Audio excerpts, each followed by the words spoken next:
சரிங்க, நான் கிளம்புறேன். அவங்க கொஞ்சம் உடஞ்சி போய் தான் இருக்காங்க. பார்த்துக்கோங்க.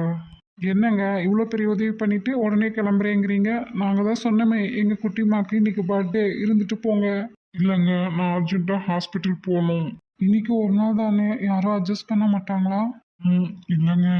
எங்களுக்காக கொஞ்சம் ட்ரை பண்ணுங்களே. உங்கள் அண்ணாவையும் இங்கே வர சொல்கிறீங்களா? பார்க்குறேங்க. வந்தாச்சா? எல்லாரும் வெயிட் பண்ணுறாங்க. வாங்க கேக் வெட்டிடலாம். இல்லைங்க அங்கிள், நான் கிளம்புறேன். இல்லைங்க மாப்பிள்ள, நீங்கள் இல்லாமல் எப்படி? இருங்க. இருக்கட்டுங்க அங்கிள்.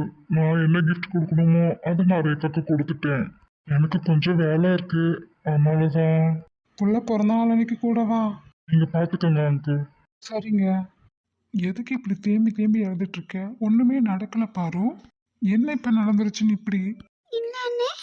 இங்கே பாரு குட்டிமா, உன்ன மாதிரி எல்லாரும் பயந்துட்டே இருந்தாங்கன்னா அவங்களுக்கெல்லாம் ரொம்ப தைரியம் ஜாஸ்தியாயிரும்.